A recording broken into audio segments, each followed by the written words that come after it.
Awesome. Okay, so prynawn da, diolch, croeso. Liam Dewey, ry'n dylunio rhwng gweithio gyda CDPS. So my name's Liam. I'm an interaction designer here at Centre for Digital Public Services. Croeso, thank you so much everyone for coming. Today, we've got a lovely session called Mapping Your Public Service with Pobl Group. Before we introduce our guest speakers for today, just a quick note to say we're going to be recording this session. So obviously, if you don't want your face on anything, feel free to keep your camera off, put your camera on, totally up to you. And also feel free to drop your name in the chat and what you do and just say hello. We're very lovely people, lovely friendly people. So we all like to say hello to each other. Okie dokie. So before we introduce the guest speakers, just a quick thing to say, we're hosting this Lunch and Learn during Services Week, which I'm sure plenty of you are already familiar with. If you're not, it's an annual event hosted by UK Government Digital and Data Community, brings together professionals from across the UK public sector. So this year's theme is people-centered services. My colleague Mike is going to talk to you a little bit more about this later and what we've got planned at the end of the session. So just in case any of you aren't familiar with what CDPS are, Centre for Digital Public Services, we partner with Welsh organisations to deliver public services. So what this looks like in a little bit more detail, we have 4 services here. So we have Meet the Digital Service Standard for Wales. This is guidance for the public sector to meet the Digital Service Standard for Wales. We have Learn Digital Skills, which is training courses for teams and leaders. Design and Improve Digital Public Services, which is how we support people to design services. And Connect with Other Digital Professionals, which is our communities of practice, leadership events, bringing people together to meet regularly, share knowledge, co-design, and lots of other things that we do in and amongst those. I just mentioned the Digital Service Standard a second ago. For anyone who's not familiar with what the Digital Service Standard for Wales is, the standard shows what good public services look like in Wales and how to achieve them. It's split into 3 themes. So we have meeting user needs, creating good digital teams, and using the right technology. Obviously, this is just a super shallow, quick overview in case you aren't familiar with CDPS. Obviously, there's lots more information about all of this on our website and plenty of examples, guidance, case studies to help designing services. And of course, plenty more to come around the area of service mapping, which is obviously what today is about and this whole series is about, but also it's an area that we're exploring as well. So with that, I'm going to hand over to our wonderful guest speakers for today. It's Linda, Leah and Jon from Pobl. Thank you. Thanks very much. Jon, can I have the first slide, please? Thanks for having us today as well. We're really pleased to be here and to be part of the series. So really appreciate the invite to talk about some of the work that we're doing at Pobl. So I'm Leah and I am the Design and Delivery Programme Manager at Pobl Group and I work in the Strategic Change team. So my colleagues Jon, Linda and I are going to talk to you about one of the Strategic Change programmes of work at Pobl and that is all centred around our repairs and maintenance service. So we're going to talk a bit about how we've approached that service design work, some of the tools and techniques that we've used, and some of our reflections as well. So it's really not been a linear process. We didn't have, a really established, tried and tested methodology. Instead, it's been quite an organic and natural way that we've built something that sort of works for us at Pobl, and some things that don't work for us as well that we've learned. So we're going to share some of those learnings, tools, techniques, reflections today. So I wanted to start with a slide on service patterns. So this is a new approach to us as a business and something introduced to us, actually a concept introduced to us by CDPS in one of these sessions. So Pobl are a social housing provider. So with that, we provide a wide range of services delivered to customers. So that could be repairing the customers' homes, dealing with tenancy or contract issues, managing rent accounts. And at the moment, how things work at the moment is that they would all be dealt with at an individual team level. So when we were introduced to the concept of service patterns, we could really see the opportunity that could bring us if we were able to map our services for our business into service patterns. and the opportunities that that could bring us in terms of design. So the coloured boxes there on the screen are the service patterns, so they're non-service specific. And then you can see that we've started to list the services in our business underneath, so where we think that that same pattern approach could apply. So what we want to do is to develop a suite of service patterns that we all design, and then the intention would be that these would be used in future service design work, strategic change pieces of work, so that we can repeat and reuse the solution and the design, so that for customers that experience will feel consistent and familiar. We can make the best use of our technology solutions, and it makes the work of our change team more efficient as we're designing at that pattern level. So that's that slide. Jon, could you move on to the next one for me? Thank you. So here, I just wanted to talk through a bit about why repairs and maintenance is a priority for us as a business. So for customers, it's the most important service to them. They will often tell us that, and it's the biggest demand into the business. So we spend a lot of our time and our effort there. Compliance with our landlord obligations is a legal requirement, so it's really important that we get that right and that we're able to evidence that and be assured on that. Opportunities for efficiency, so it is the biggest spend area in the organisation. So with that, that brings opportunities for efficiency and really designing services that we can ensure a value for money. To enhance customer trust, so that's a key metric for us at Pobl, and the way that repairs and maintenance is handled has a significant impact on customer trust. To address increase in demand, so we are seeing an increase in demand on the repairs service in our business, but also in the sector. It's not unique to us, and particularly increase in demand in emergency repairs, so we need to be able to respond to that and deal with that in an efficient way. And then the service design opportunities that it brings. So to be able to create a service that works for customers, is designed with colleagues, and that we can scale up as needed. So yeah, just a bit of a scene set there as to why R&M is a service that was important to us to take on as a service design project for the change team. So how we would usually approach, or where we've landed, I suppose, in terms of how we'll approach our work is in 3 phases. So a discovery phase, so where we're really gathering insights and understanding user needs. So lots of research, shadowing colleagues, kind of hearing the voice of customers, voice of colleagues, the voice of our processes and data. And that's something that Jon and Linda will talk a little bit about in their sections in a minute. The design phase, so kind of once we've learned everything and we know how the service is working at the moment, how do we want that to look in the future, and then designing that up. And then a delivery phase, so which is the phase that we're in the project now. So as I say, it's not we haven't got to the end yet, but we are now into the delivery phase. So yeah, that's the way that we've been approaching the work there. And I'm going to hand it over now to Jon, who's going to talk a little bit about the work that he's been doing in the process analysis part of the design.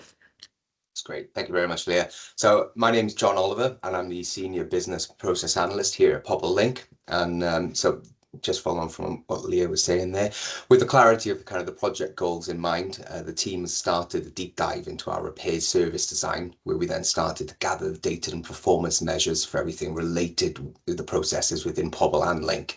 And in order to gain this level of knowledge within our discovery phase, we've reviewed all of the data and performance metrics to get a better position of our current repairs position within the entirety of the group. Spent time shadowing our colleagues who'd actually do the work, so that we could see how it was done, and crucially what their opinions are on what worked and then what really could be improved. And then understand what stakeholders are responsible for doing what work at what points, and then finally documenting the as-is process from end to end, including all possible start and end points. So this slide will intentionally look a little bit small, but it's actually purposeful, because the aim of that is to kind of to highlight the scale of and effort of the work that's kind of that we've undertaken here. So what is actually shown is the output of the process mapping work for the repairs and maintenance service design for Pobl. We do have a similar output for that for Link, as there are 2 separate processes in the group, but just for this purposes, we'll be talking about Pobl. So the above map was completed from a combination of direct observations from how the work is done, and then facilitated workshops where all stakeholders that were actually involved in the process have contributed to say what has actually happened at each point within the process. To understand the activities that were performed within the repairs process, the process was then split into some high-level milestones. So repairs and maintenance request is received, create the repair and maintenance job, and so on. And from there, we then added the appropriate actions and decisions that were performed at each stage by each appropriate stakeholder. And this is just to ensure that the process has flowed from start to finish, and it has not dead-ended anywhere. We've also then made the decision to have stakeholders engage with each other, as we feel that it's helped them to actually understand that the process was larger than just the work that they were responsible for.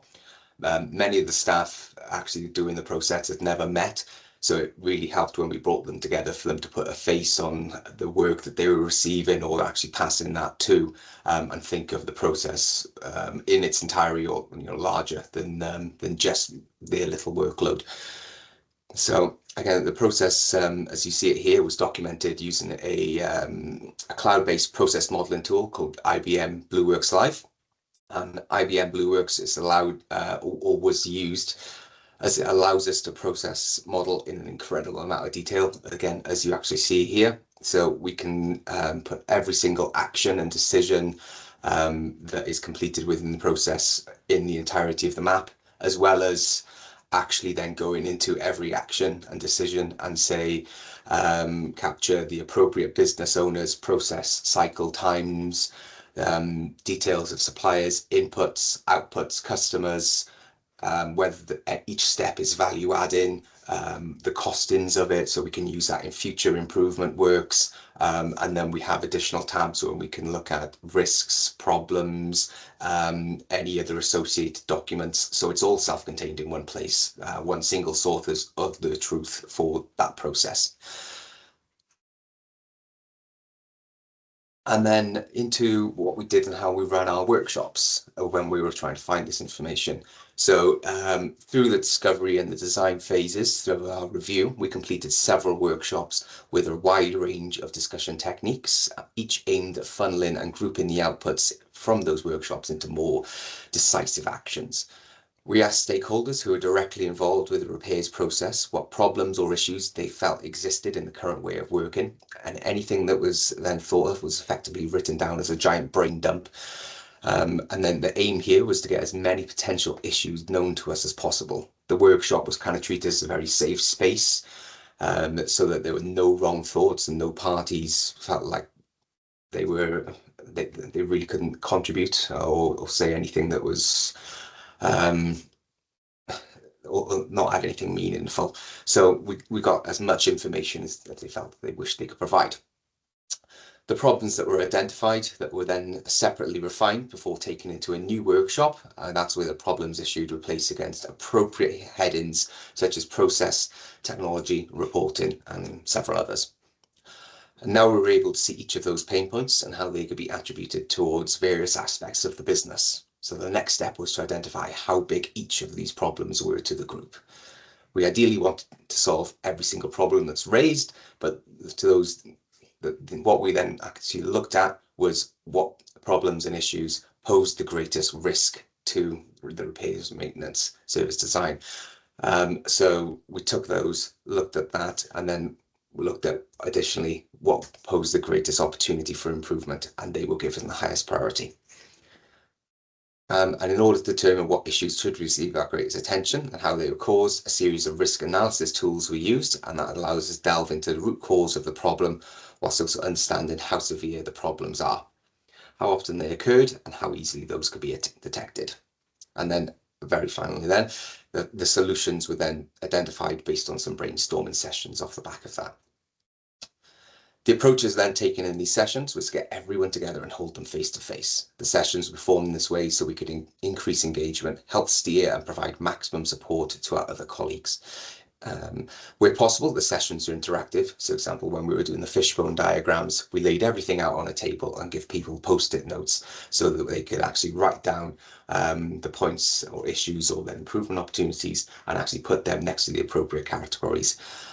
This kind of fed into then everyone getting the complete engagement across the entirety of the session, whereas if we were doing that very digitally or as a hands-off or just with one type of business function, we wouldn't have had that type of engagement.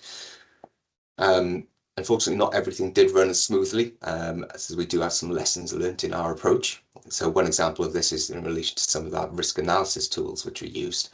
There was some difficulty getting the right level of information, or the required level of information,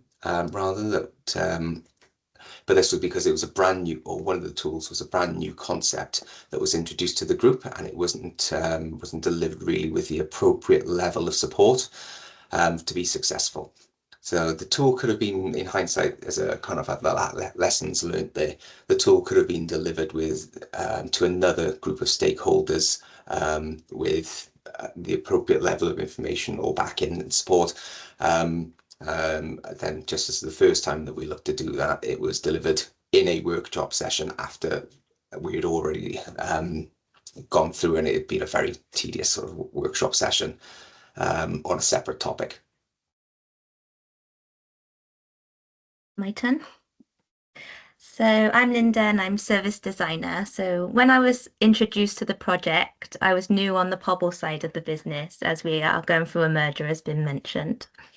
And service design as an approach was a relatively new concept. All this work had already been started, and so the brief for me in the beginning was to ensure that the customer voice was heard before any decisions were made on the redesign of the R&M service. So naturally, I wanted to demonstrate how user research can build a bigger picture. So whilst there had been lots of work already carried out in the deep dives and process mapping, I thought it would be important to show how the current process affects the customer experience. So I started by listening to contact centre phone calls and reading the live chats communication. I collected satisfaction surveys around repairs and conducted some customer research over the phone. Almost within an instant, I could see that the journey was fractured at the beginning. For example, oftentimes customers weren't getting an appointment at the time of their reporting, whether that was via phone, email, or live chat, which could be viewed as a breakdown in the service offer. And so to map this, I used the high-level touch points and showed some insights from each of those stages within the journey. Another one of the insights, which I'm not sure if you can see there, but it says, I don't want to be hanging on the phone because the staff need to look for loads of information. And this is a direct customer reflection on the same point Jon was showing in his process map for check repair history. So the experience versus the process. Click. This helped to feed the idea of the service pattern for I want to book something. As a customer, I want to let someone know that there's damp in the property so that someone can come to treat it. The pattern could work like this. Tell us something, book the appointments, communicate them to confirm in a preferred way for the individual, allow opportunity to amend or cancel, attend the appointment, and then follow up. There had been assumptions around the customer expectations are different depending on what type of customer they were. So that might be they live in general needs property, a supported housing, they're a leaseholder, or they might be a student. So whilst including all of the different customer stakeholders was important, I wanted to make sure that it doesn't matter what type of property they live in, the contract that they hold, or what area that they're in. Their final experience should be the same, and with the research, the customers were confirming that too. Click. So if we were looking at the mapping Jon has shown in the process, what differs in the SLA backstage is our problem, not theirs. Whether that's a shorter lead time or additional considerations for vulnerable customers, these could be identified in the back end, for example, and ideally without the customer having to remind us after the first time they've told us something. So another one of those service patterns that we would need to think about from the beginning. At the front of it, the customer should know no different and receive the same service. The patterns serve a benefit to both the business and the customer. So if we nail this, the process, the data, and the experience all come together. Click. To help communicate our findings to the project group and across the business, I wanted to demonstrate the journey as an as-is and to-be. Using the insights again from the user research to bring to life with empathy and persona, and some practical ideas to support the idea of the pattern. For each of the repairs and maintenance work streams, I demonstrated the same theory: the scenario, the insights, the golden journey, and opportunities for redesign from themes and insights of the research. In this one, I was relating the to-be golden journey of reporting damp and mold to a dental treatment plan. So we've all been to the dentist and received one of those. This is a big area of work for housing associations, and the idea would be to be more structured in the approach in handling these cases. So the problem is reported, the problem is diagnosed with an inspection visit. Treatments are recommended and preventative measures are advised, and all future visits scheduled and explained. On completion, follow-up of an appointment to inspect, there's a survey and evaluate as required. And the measure of success in this one is a brand new smile, or meaning customer satisfaction. Essentially, this could form the pattern for reactive repairs, planned programs, compliance, and so we can see how the service patterns framework is developing.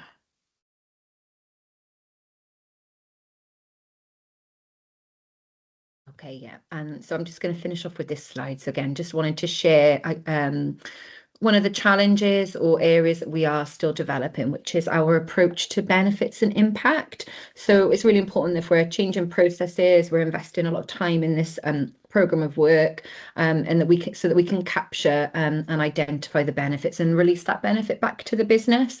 So yes, has been one of the areas that's felt a bit tricky to really land on a way to do that feels sophisticated and tangible, but doesn't create an industry of kind of tracking and capturing benefits. So, you know, we talked about time and motion studies, FTE calculators, lots of customer feedback or surveys. So I think where we've really landed is on these, the 5 pillars that are there on the slide.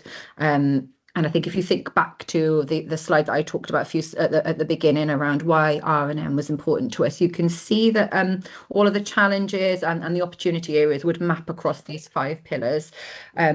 So yeah, so as I say, an area that we're still developing, but hopefully you can see that that's starting to bring everything together. And where I would see this going then for future service design pieces of work is that early on we'd kind of be mapping our challenges and our expected benefits across this, across these pillars, and then that would run all the way through the life cycle of the program or the project of work. And that's us. That's our slides. Thank you. Awesome. Diolch. Thank you so much. Okie dokie. Yes, many claps. That was awesome. It was super interesting to see like the pattern categories that you're sort of been working on, and sort of where there's similarities in others and where there's difference in others as well. Like that's really interesting. Also really liked when you were kind of Linda talking about feeding in those research insights directly to sort of inform those patterns, but how it was relating to Jon's project that he talked about as well. That's a really interesting, it's like a really interesting way to kind of talk about how those things are being synthesized into one pattern that could be used across both those types of projects in the future. Really cool. Amazing. So we've got 5 and a bit minutes left. Has anyone got any questions? Feel free to drop them in the chat. Feel free to there's some in the chat. I'll check those now. If anyone's got a question, you want to pop your hand up, do that. In the meantime, I'm going to read from the chat. So okay, hi, I'm a senior business analyst and would like to know how you all worked effectively since you delivered similar outputs. How did you avoid overlapping responsibilities and make sure you used the customer's time well?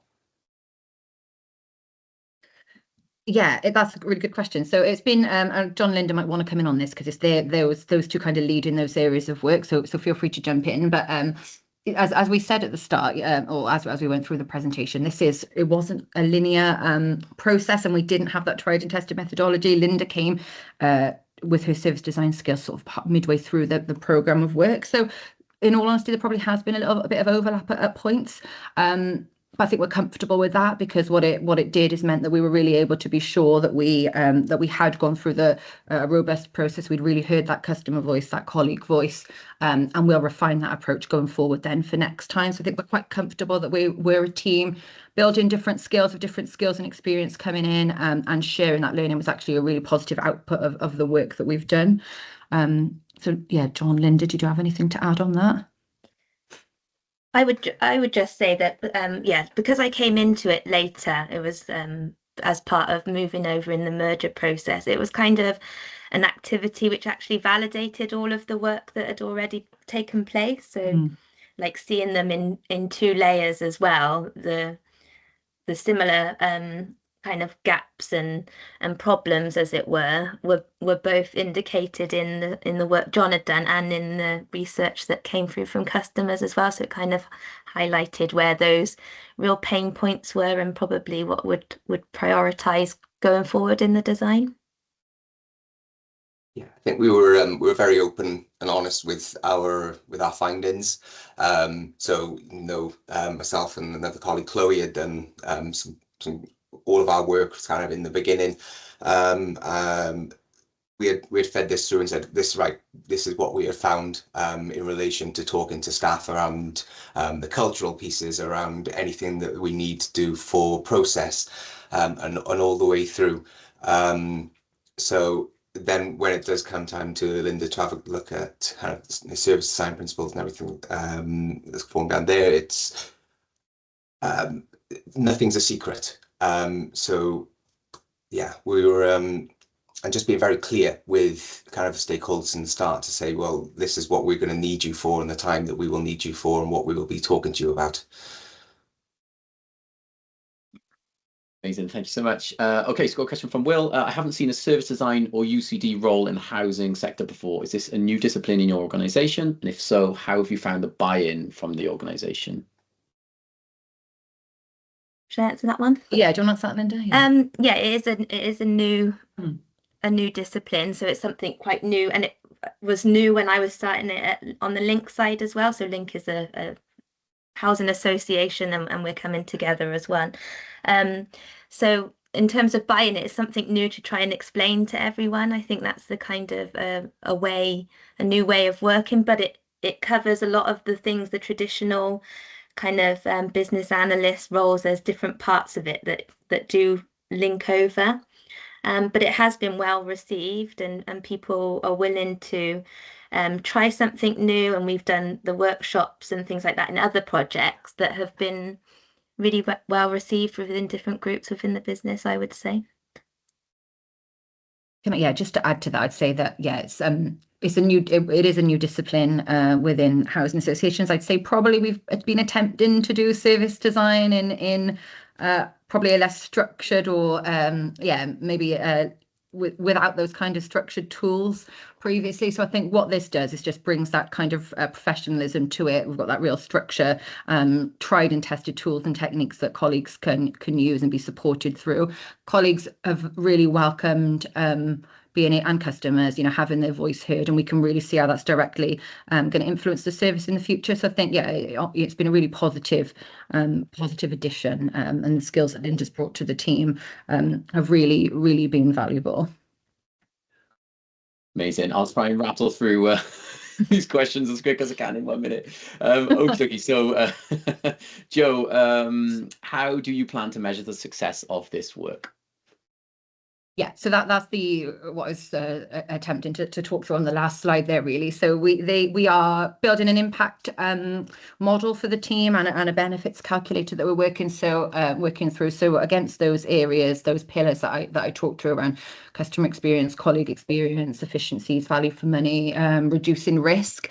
So what we're doing is mapping the elements of delivery that we're working on into those 5 pillars, and identifying ways to capture it. So data is a challenge for us sometimes to be able to really tangibly kind of quantify how we might measure the impact, but we are developing that approach at the moment. I think we're landing on ways that we'll be able to do that, and so that we can evidence the impact and the benefits of what we've done, because we want to release that back out to the business. Awesome, thank you so much. Just where it's 2 o'clock, so we've got a couple of questions left. Obviously, I'm happy to hang around, or equally, it's try to contain it within half an hour because everyone probably has to get back to their jobs. So, I mean, would it be okay if we sort of hook you up with some of your emails to those people who've asked questions? Would that be all right? Yeah, happy to. Awesome. Amazing. Thank you so much. Well, I mean, actually, if you could even just pop those in the chat maybe, and Okay.